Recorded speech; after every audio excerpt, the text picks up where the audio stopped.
Thank you for letting me be myself again. Woo! Come on, break it down like this. Woo! Come on, in. Woo! Let's go. Hey, what is going on, everybody? Welcome to another episode of Junior's World of Soul. I am back with the new video. It's Friday, y'all. Y'all know what time it is. It is for Flashback Friday, and I'm so excited to do this video, as you can see from the intro. But as you can hear, I came in with Sly and the Family song, Thank You for Letting Me Be Myself Again. And I came in with that song for two reasons. Number one, I really want to thank y'all for letting me be JR across this, across this camera, as crazy and off key and dancing and all that good stuff. And y'all still rock with me. I really appreciate it. All the love that I got for being on the radio as well, on the goodness that y'all can check out on Thursdays from 2 to 4 on WFDU 89.1, or you can get it on iHeartRadio and all that good stuff. I got so much love. I'm on there every last Thursday of the month, giving my JR top 5 R&B songs of the month. And yo, I just really want to thank y'all for the love, for really rocking with me. A lot of y'all been rocking from the beginning. I got some new people that just started following me and catching up with me, so I really appreciate it. So that was one of the reasons why I came in with Thank You for Letting Me Be Myself Again. But the second reason is the reason for this Flashback Friday video. Now, a couple of days ago, I was jamming to Sly and the Family Stone, right? And I was just going off. I was just because they are one of my favorite bands.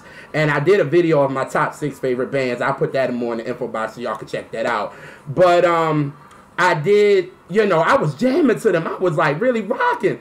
And then I started to think, I was like, yo, Sly and the Family Stone had to be on some real, if you know what I'm saying, everything in that studio, because to make music like this, I was like, you just had to be in a whole different world, and it sounded so good. And I was just like, yo, the talent that, we used to have back in the day, it's like, yo, we really take a lot of that talent for granted, y'all. For real, that talent was crazy.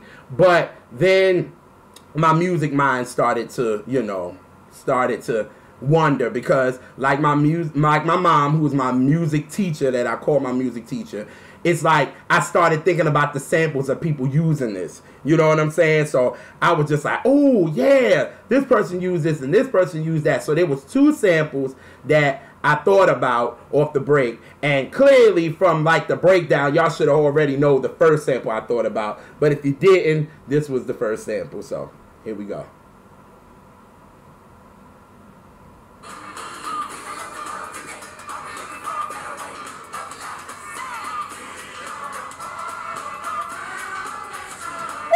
People of the world, and I see to get it right.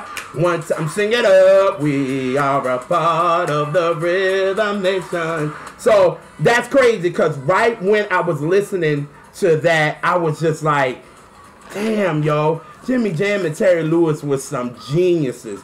Just to use that sample, just a piece of that breakdown, and have it for that song. And you know what I'm saying, created a different sound for Janet that was just amazing. And then when you hear this song, it made you listen.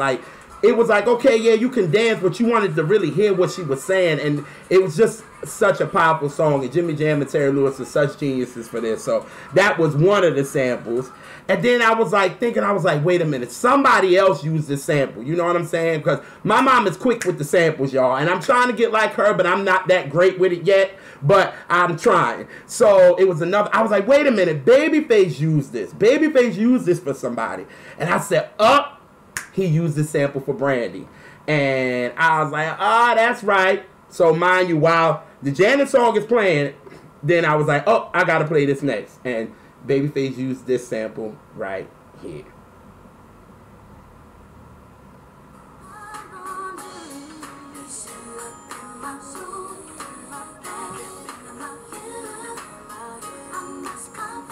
I'm a best for you.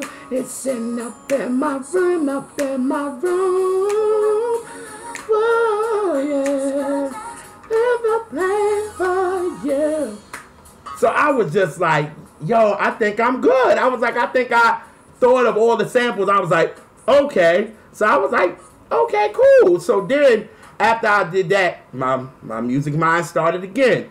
And I was like, yo, what was the Billboard history for this? Because for me, I love looking at history of songs and maybe how they were made, the chart history. So I was like, let me go to the chart history and let me look up. Thank you for letting me be myself. So when I looked it up on Billboard, I was like, whoa, this is crazy. The day I looked it up, this week, 48 years ago, this song was #1 on the R&B charts. I said, whoa, what a coincidence that was. I was like, that's crazy. You know what I'm saying? So then, again, I was like, well, what was... Okay, well, since I went to 48, well, let's see what was 50 years ago. And then I said, you know what? After I looked at it, I said, you know what, Junior? This is the idea for a video. So I said, why won't I do a flashback video of me taking you through the years from 1968 to 2018 and just show you what the #1 songs were and then like talk about it and all that good stuff. So I was like, I think that'll be dope. You know what I'm saying? Just to start with 2018 and then go back to 1968. I think that'll be dope and try to, you know, say what's going on in the world and all that good stuff. So I thought that would be dope to take y'all through a 50-year, you know, journey, for a musical journey, for, you know, for this Flashback Friday video. So hopefully you guys are ready to take this ride. So let's get it started. So we're gonna start with what the #1 song of the #1 R&B song, because we're not doing Hot 100 here. We all about the R&B, okay? So the #1 song on the R&B charts right now is, when I heard this song in 2016, November of 2016, I loved it. And I was like, yo, this is a great, great album track. Like, you know, you have some good songs that you know is a single, and then you have others when you like, yo, this is a great album track. It really gives what the foundation of the album is and all that good stuff, and gives the feeling of the album, right? So I was like, okay, cool. So then when Bruno released it, I said, why? Why did you do this, Bruno? Why would you release this song? There's no need. Like, why? Why did you release this song? This is a great album track. And then he made a remix version. He called it the remix version with Cardi B. And I was like, Bruno, why? You didn't have to do that. Like, I'm like, you know, when I first saw it, I was like, Bruno, you didn't have to do that. You did not have to throw Cardi B on there just to, you know, keep up. Because I'm like, you're Bruno Mars. You're the hottest dude out right now. Like, ain't nobody really messing with Bruno Mars right now. And I'm like, you throw Cardi on this joint? I'm like, for what? Like, I'm like, where does this fit? So finally, when the song came out, I was like, okay, it's cute. You know what I'm saying? I'm like, it's cute. You know, but then he brought the video out on the same day. And I was like, Bruno, you know what? You got it. I was like, okay, I can rock with it now, because the video, he took you back to living color and all that good stuff. So I was like, it's dope, and it is what it is. So the #1 song on the R&B charts right now is this right here. And you should know it by now, but if you don't, here it is.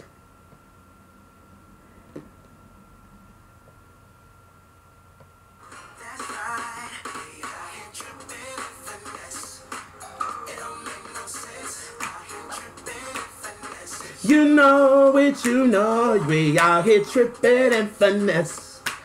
It don't make no sense. Out here tripping and finesse. You know it, you know it. So, yo, that is the #1 song right now. You know what I'm saying? In 2018 on the R&B charts this week, this is the #1 song right now. So I'm like, I can rock with it. And shout out to Cardi B, because her verse was cute. I'm not even gonna stump with it. I was a little mad with it because I was like, I felt like this song was an album track. I didn't want this song released. But since they did it, and it's the #1 R&B song, I can't even hate on it. So right now, this week, Finesse is the #1 R&B song right now. Now, let's go back to 2008. That's crazy, yo. 2008. I was in college, February 2008. I was in college. I was in my second semester of my junior year. I had a car, so I was able to go to the liquor store anytime I felt like it. But on weekends, I wasn't gonna do it during the week. But yo, to think about it, some good albums came out in 2008. I felt like, you know, you had Raphael Saadiq, The Way I See It. I love that album. Solange's Soul Angel and the Holly Street Dreams. I thought that album was dope. Brandy's Human. Day 26 debut album. That album, classic album. And also Neil's The Year of the Gentleman. That was my college. Like, everybody played that album. Because Lie to Me, y'all, that song, track 11, crazy. But as far as February of 2018, I think I was still jamming. Yes, I know I was. I was still jamming to Alicia Keys. She came out with her As I Am album in like November of 2007. So you know that album was still like getting played like crazy. You know what I'm saying? So, you know, it was crazy. My brother Results, he loved the I Need You track. Like, he played that out. He was like, yo, bro, that I Need You joint rock, because it's nice. It got a little nice knock to it, and you know what I'm saying? It got a nice beat to it. You know what I'm saying? It Results, he's a hip-hop head. So for him to love an R&B joint, crazy. You know what I'm saying? But by now, I think everybody was getting sick of No One. Like, No One, they played out. It was getting on my last nerve. It was like radio was playing it so much that I wasn't even liking the song anymore. It was just like, come on already. Like, no, it's like this song can go away. Like, for real. So, by now, I think the second single, everybody was ready for this second single. Probably by,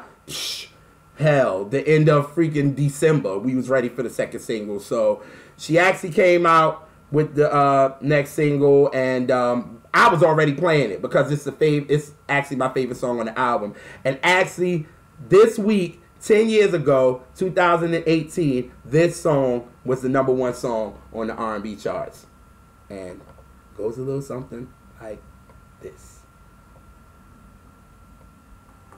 So every time you hold me like this is the last time.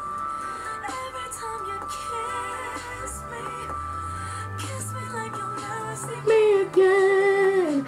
Every time you touch me like this is the last time. Promise that you love me like you'll never see me again. Ho ho ho. Woo! Yo, that song is so dope. It was like, after I got the album, I was playing it over and over and over and over again. Like, I love this record. And it's so R&B, y'all. And it's nothing stripped. It's just like, you hear the piano and you hear Alicia Keys, like her airy vocals on this record. And I think it's just so dope. You know what I'm saying? And it just makes you feel good when you hear it. It's crazy. I can play this for my grandmother, my father's mother, and she's in the car with me and she sings the song. Like, it's just a feel-good record. And I was glad that this song was #1 this week, 10 years ago. But you gotta respect Alicia Keys. One thing I have to respect about Alicia Keys, her whole career, she has been completely R&B. Like, if you listen to every last one of her albums, it's been R&B. And she hasn't tried to do anything pop. And that's why, you know, Billboard named her the top R&B artist of the decade, because she was. You know what I'm saying? She kept it R&B. There was nothing pop about these songs. It crossed over. But it's that true R&B, you know what I'm saying? And, you know, I love this song. And even though this song brings back up memories of the beginning of a crazy situationship that I was dealing with, but during that time I was just thinking about what was about to start, you know what I'm saying, not knowing it was going to end on some BS. But this song is dope. And Like You Never See Me Again was the #1 song this week, 10 years ago.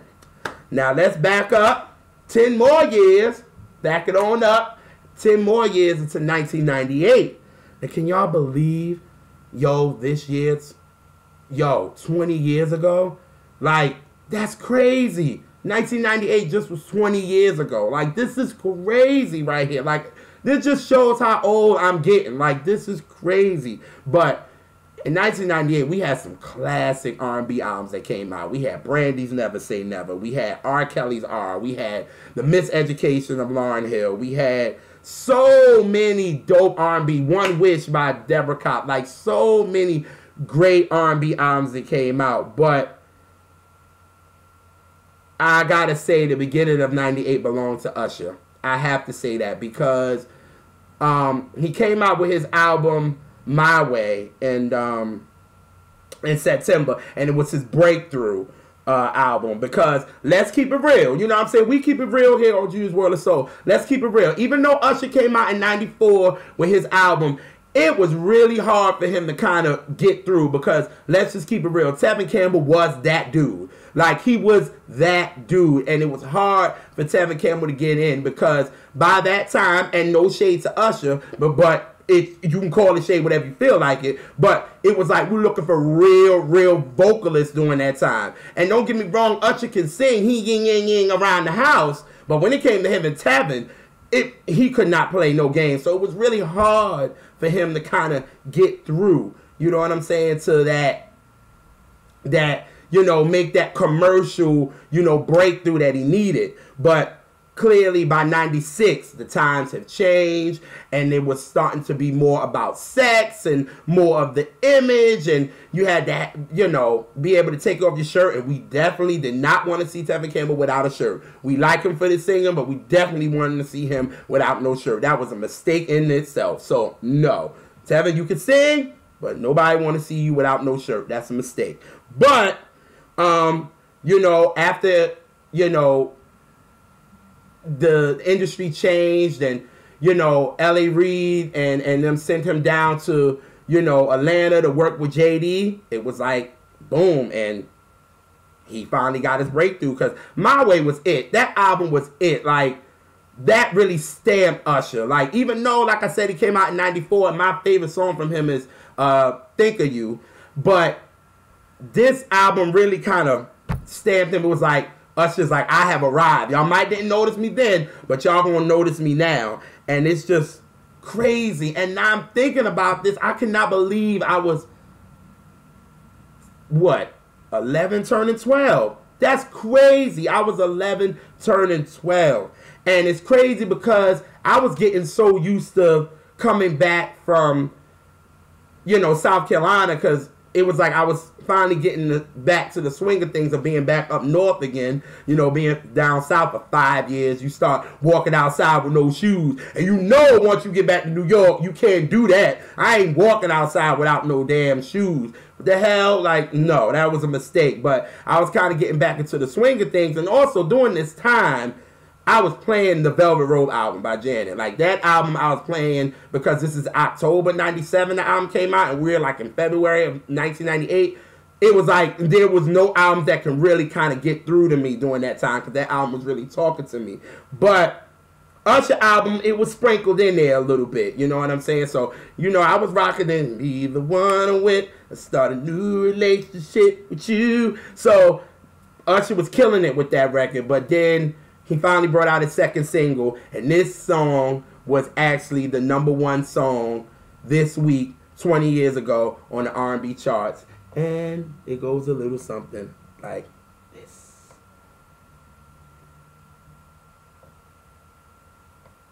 Let me take you to a place nice and quiet.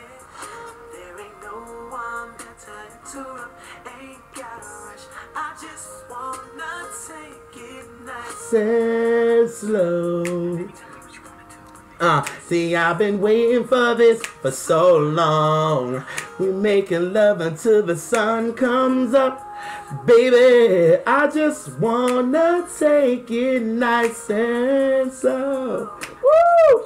Yeah, that joint rocks, yo. And one thing, like, BET and MTV was playing this video like crazy. Like, Usher was getting. That's why this song had to also be #1 on the Hot 100 too. You know what I'm saying? This was his first #1 on that chart, but it's his second #1 on the R&B chart. But they were playing this video like crazy. Anytime you turned on MTV Jams, anytime you just turned on BET when it was Cedar's World and Planet Groove and all that, this song will always be playing. I would be like, after a while, I was like, okay, I love the song, but I'm getting sick of seeing the video, like, for real. Because I will remember, all I remember from this video is Kimora Lee Simmons and Usher, like, tonguing each other down. And I remember looking at my mother, I was like, Mama, why they kissing like that? Like, that's some real kissing right there. You know, at 11 years old, I know what a real kiss looks like. Okay? But, I'm like, Mama, they kiss? I'm like, wait a minute. Ain't Kimora Lee with, Russell Simmons? And my mom was like, baby, it's a video. Like, it ain't that deep. Like, it's a video. And he's young. Not just to find out that Kimora Lee was young as well. But that's neither here nor there. But I just remember that about the video. You know what I'm saying? And if you did not know how to spell Usher's song name after this record, then something was wrong with you. Like, he spelled it out for you. I'm the USHERRAYMOND. Now, baby, tell me what you want to do with me. Like, come on, yo. If you did not know how to spell Usher's name, full name, then something is wrong with you, and maybe you need to get on some Hooked on Phonics classes or something, because this song, like, he spelled it out for you. He was basically the original Fabulous. Because y'all know Fabulous always spelling his name in a record. He letting you know, y'all don't know how to spell my name. But Usher was the first, because he spelled it all out, the first and the last. That's some craziness. But, y'all, this is a classic record from Usher. You know, definitely one of his, memorable songs, you know what I'm saying? And again, this was his #1 on the Hot 100 as well. But this week, 20 years ago, this song was actually the #1 song on the R&B charts. That's Nice and Slow by Usher. Now we gonna snake our way back into 1998. Damn, yo, that was 30 years ago, y'all. 30 years ago. Yo, I was 1 turning 2. This is February of 1988. I was 1 turning 2. This is crazy, son. Like, but, yo, this is the time when my family started to really realize that, wait a minute, this boy loves music more than, you know what I'm saying? It's something, because my family would say, like, I would be hollering and screaming and like, y'all see me on this video, I'm very talkative. I say what I say. I want to be heard and all this kind of stuff. But they said as soon as music came on, I would just be quiet and focus on the music. It's like my eyes would be just looking up, and I'm like focusing on the music, which was crazy. You know what I'm saying? Because my family be like, yeah, you was a yeller, but as soon as some music came on, you was turn it off. So that's crazy. You know what I'm saying? But my family said right then and there, that's when they started to know that I really, really started to really love music. And then they said, my offbeat self will be doing some craziness. But it is what it is. But 88, 30 years ago. 30 years ago, y'all. And it's crazy because we had some dope albums, R&B albums that came out in 1988. And, you got to think about Bobby Brown, Don't Be Cruel. You think about Guy album. You think about Al B. Shore's In Effect Mode. You think about New Edition's Heartbreak. Like, yo, there was some dope Anita Baker, Giving You the Best That I Got. Like, these are some dope albums that came out in 1988. And, 3 months ago, but before I go in there, I'm going a little ahead of myself. But yo, this is the New Jack Swing era right here. Like, this is when it's really jumping right now. New Jack Swing is tearing up the clubs.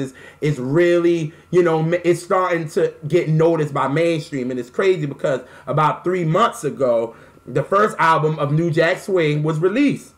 And I am talking about Keith Sweat's Make It Last Forever. Now, that album is a family album. Like, I'm telling you, I just got it on vinyl maybe about a month ago. I finally got this album on vinyl, and it's a family album. Like, yo, anytime my mom, me, and my pops would go on trips with the family, Keith Sweat's Make It Last Forever cassette, it's crazy, cassette, had to be in the car. Like, it had to be. Like, it was a must, you know what I'm saying? If we were going from New York to South Carolina, even if we were going to family's house in Staten Island or going to family's house in Coney Island, it had to be in the car when it was me, my mom, and my dad. Like my grandparents, they wasn't here for it. But when it was us three, it was like that album had to be, you know, in the car. So R.I.P. to my pops, because, you know, when I talk about Keith Sweat's Make It Last Forever, it definitely brings back memories with him. But this Make It Last Forever album has so many classics on it. You know what I'm saying? But it's crazy because, like I said, 3 months ago, the album was released. And it's crazy that the first single off the album this week, 30 years ago, was #1 on the R&B charts. And it goes a little something like this. If you don't move to this joint, then don't talk to me. Then we're not friends. Nah, I'm just playing. But no, I'm not. But here we go.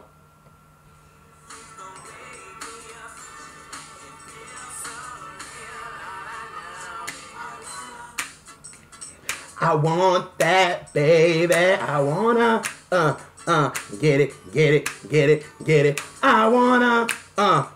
I wanna do it like this, do it like that. I wanna, cause once I get it, ain't no turning back. Woo! Me on and on. Ah!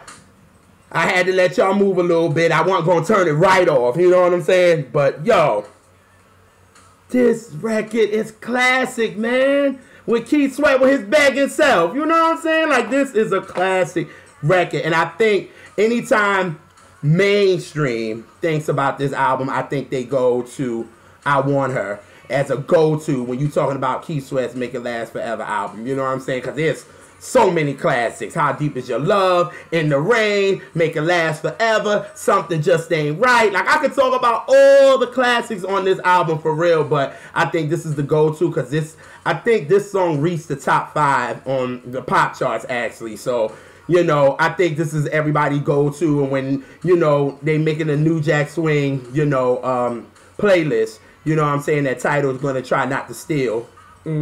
But, yeah, they'll go to I Want Her and they'll put that on there. So this is kind of like the go-to, you know what I'm saying? And anytime I do hear any song off the album, even if somebody has this on a mix, it just makes me think about, you know, my mom and my pops would play this album and this song would come on, and just to hear my dad singing it, because my dad's a hip-hop head, y'all. Like, he's the reason why I love hip-hop, because, you know, he's a big hip-hop head.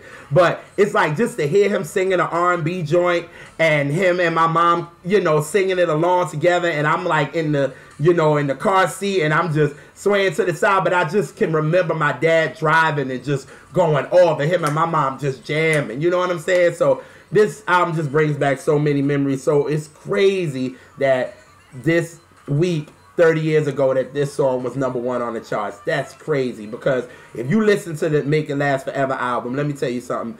Teddy Riley and Keith Sweat created a classic. If you haven't heard it, you bugging. And when you're talking about New Jack Swing and you're talking about albums of the 80s, Keith Sweat's Make It Last Forever must be discussed, because like I said, it was the first New Jack Swing album. So I Want Her, #1, 30 years ago, 1988, on the R&B charts. Alrighty. So now we're going to hustle our way. I wish I had a partner, because I could have hustled. We could have hustled down. You know, now we in 78. We going back. We in the disco era now, y'all. And there was some classes that came out in 78. It was Chic's second album. The album, I never can pronounce it, but it's with La Freak and I Want Your Love. You had Shaka Khan's debut when she left, you know, Rufus. Then you had Teddy Pendergrass, Life is a Song Worth Singing album. And then you had Marvin Gaye's Here My Dear. You had Parliament Funkadelic, One Nation Under the Groove album. Like, you had some real good albums. Even though this is the disco era, but you still had some nice funk albums too that came out. Hello. I mean, Parliament, that's enough. That's funk enough for you. But, you know, I could just imagine during this time. This is Studio 54 days, and I know it was popping in Studio 54. It's like, yo, when I would watch documentaries of them talking about Studio 54, it's just how crazy people used to be dressed up like to the T to get in. And it was so crazy because I was watching this one documentary about it, and they was like, yo, the bouncers will look, and if you didn't look good and you wasn't dressed really nice and you thought you might have been dressed nice and you not dressed to they liking, they wouldn't let you in. I'm like, what kind of club is this?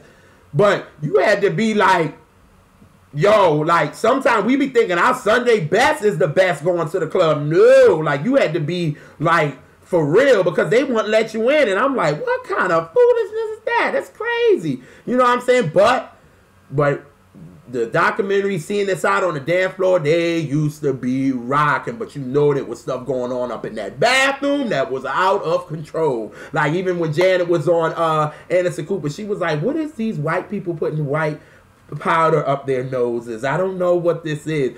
It was a lot of stuff. Sex, drugs, all that. But you sure had a good time in Studio 54. You know what I'm saying? But anyway, this song actually was #1 on the R&B charts this week in 1978, 40 years ago. It was actually a theme song to Richard Pryor's movie called Which Way Is Up. And this song I actually heard a couple of times. It wasn't an annual play in my house, but I did hear it before. And you know, my idol Felix Hernandez will play this a lot on his station, his radio station, Rhythm Review. You know, he would play this a lot. So I would hear it a couple of times, but it wasn't an annual play. But this joint is funky, and it's funky. So here is Stargard, This Way Is Up. And goes a little something like this.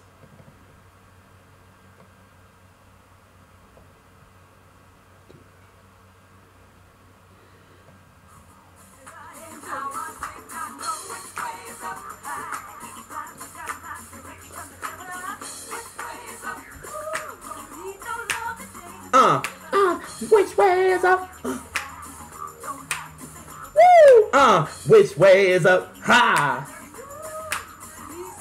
Woo! Come on. I gotta hold my drink up for this one. Come on. Hey! Which way is up? I could imagine them in Studio 54 getting down with the get down to this record, like, and it's funky. You know what I'm saying? It got some funk in it, and that's what I like about the record. It definitely has some funk in it, and you know what I'm saying? And it was like funk was really starting to make its way when it was in the 70s. It really, like the mid 70s, like 74. Funk started to really come into music and started getting the respect, because before then it was like funk was there, but it really wasn't. People didn't really consider it funk. And we're talking about James Brown since the early 60s. You know, funk was in there. Like if you listen to his Live at the Apollo album in 1962 that he came out with, it's funk in there. With him and the Famous Flames, there is some funk. There's funk in there. You know what I'm saying? But it seemed like once the 70s started, we started getting a lot of bands come out. You know, you had Earth, Wind and Fire, Kool and the Gang, Ohio Players, you know, Parliament Funkadelic. They started putting funk into music, and it started to really, really get into disco. And you see it's funk in this, but you can still dance to it. And that's what I really like about this record, for real. But a fun fact, I was talking about Live at the Apollo in 1962. My grandparents, my grandmother and my grandfather was there doing the live recording of Live in the Apollo 1962. I could actually say my grandparents was part of history. Crazy, right? But the #1 song 40 years ago this week was Stargard with Which Way Is Up. See, y'all, we are at the end. We at the end now. We at the last decade, and we gonna mash potato ourselves. I hope I'm doing it right. I know my mom probably see this. She'd be like, no, you're doing it completely wrong. But we're gonna mash potato ourselves into the 1960s. We are in the year of 1968. And to think about it, y'all, 1968 is one of the most historic years in our times, for real. A lot of things was going on. You know what I'm saying? In 1968, you know, the U.S. really got involved with the Vietnam War. Martin Luther King got killed. You know, Robert Kennedy got killed. During the Olympics, what is his name? Tommy Smith and John Carlos actually doing the national anthem did this.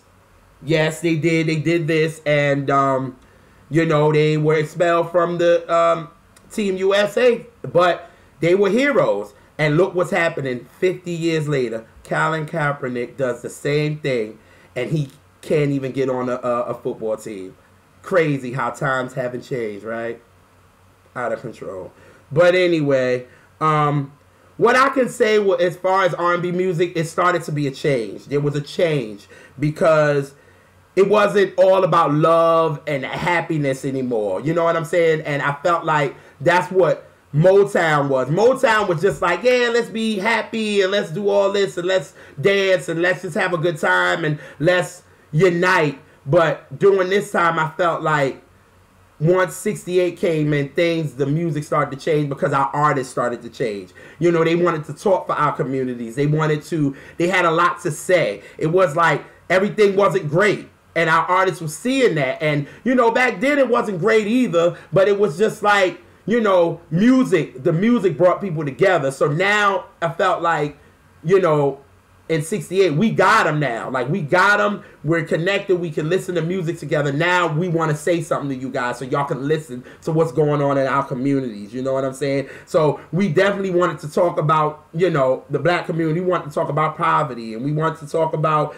you know, as far as, you know, our men was going to the Vietnam. Why were we going to there? What was the reason? You know what I'm saying? Men was leaving their families. You know what I'm saying? We wanted to talk about, you know, things that were going on in our community, the crime and everything. We just had something to say. And the times were changing. And it wasn't all about being accepted by mainstream. It was like, that's what Motown did. They wanted to be, it was like, accept us. We're trying to be acceptable for y'all. Now it was like, no, we got something to say and y'all gonna listen. You know what I'm saying? It didn't matter. We don't want to be accepted by y'all. We just want y'all to hear what we're saying. You might disagree, but you might like the song, but listen to what we're saying. You know what I'm saying? So, you know, there was a lot of people leading this pack. You know what I'm saying? We can start from back to 1964 with Sam Cooke, where the change was going to come. Like, when he did that record, he was actually starting something. It was like,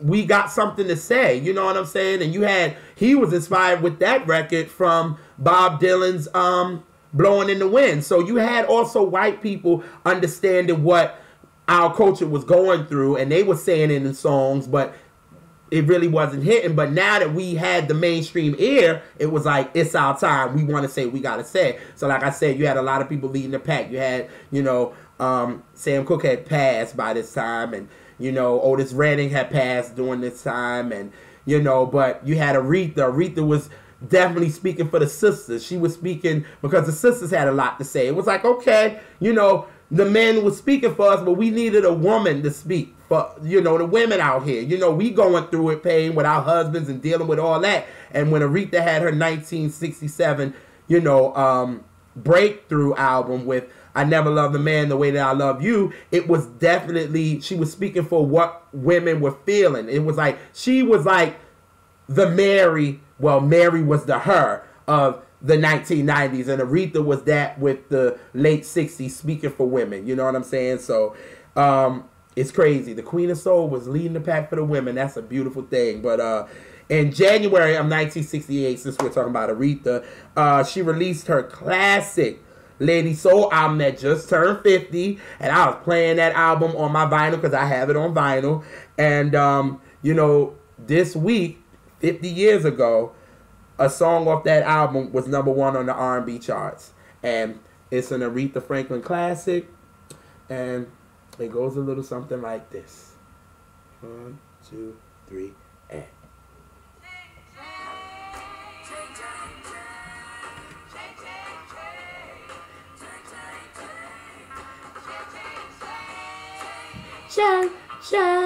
China food. My 5 long years, I thought you were the man. Alright, I ain't gonna go too far because you know that's Aretha. I ain't trying to mess with you. Queen of Soul, when you mess with the Queen of Soul, she had, you know, Aretha give you some shade, and I ain't trying to do that if she watching this video. Aretha, I'm letting you have it. I just wanted to give a little bit, you know what I'm saying? But anyway, yo, this was the #1 song. This was the #1 song this week 50 years ago. And it's a fun fact about this song. This song really was supposed to go to Otis Redding because Jerry Retler, if I'm pronouncing his name right.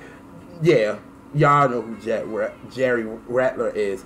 He is the president of Atlantic Records. And when he heard this record, he was like, who can I give this to? Can I give this to Otis or could I give this to Aretha? And, you know, after a while, he heard it. He was like, I'm going to give this to Aretha. I'm going to give this to Aretha. And good thing he did. You know what I'm saying? This is an Aretha Franklin song. You know what I'm saying? It is what it is. And what's crazy about it is her sister Carolyn said, yo, Aretha was dealing with this. The lyrics she was singing, she was dealing with it.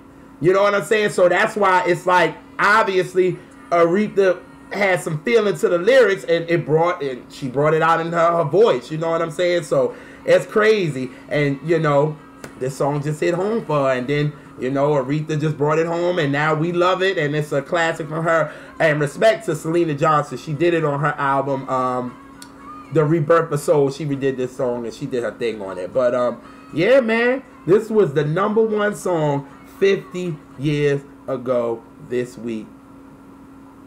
Yes, I'm saying it right. I want to make sure I said it right. But, yeah, y'all, that's the countdown. You know what I'm saying? Told y'all we went on a 50-year journey. 50-year journey in this basically 35 minutes. We went on a 50-year journey, and I gave y'all the #1 R&B song of each decade. And I can take it back with y'all. 1968 was Aretha Franklin, Chain of Fools. 1978 was Stargard with Which Way Is Up. 1988 was Keith Sweat, I Wanna. 1998 was Usher's Nice and Slow. 2008 was Alicia Keys, Like You Never See Me Again. And the #1 song right now this week is Bruno Mars with Finesse. Now, when you listen to every last one of these songs, they feel good. Every last one of them. I'm talking about Finesse, Like You Never See Me Again, Nice and Slow, I Want Her, Which Way Is Up, Chain of Fools. Each one of these songs sound good. Can we get these as #1 songs? You know what I'm saying? Like, now y'all know why I fight so much for R&B, because I want that good feeling.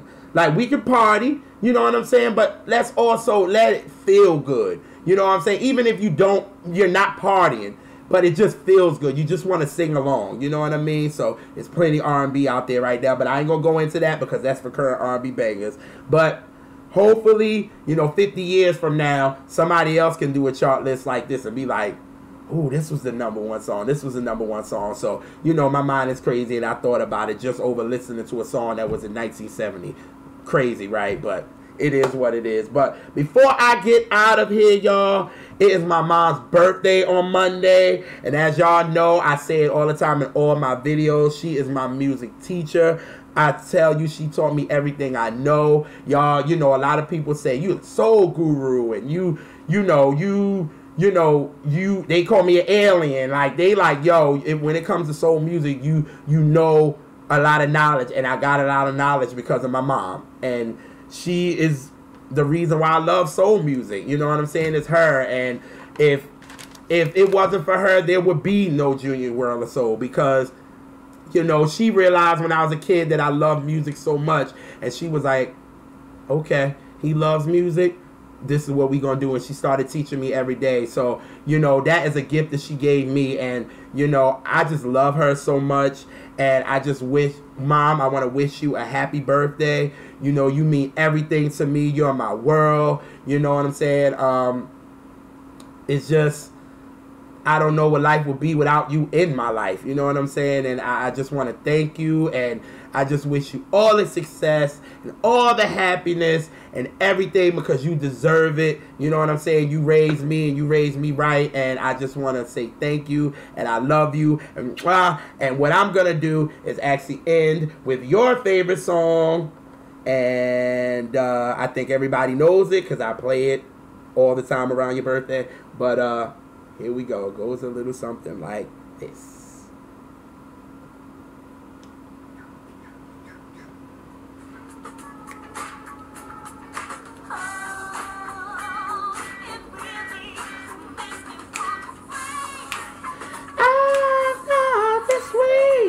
That's sweet enough to eat.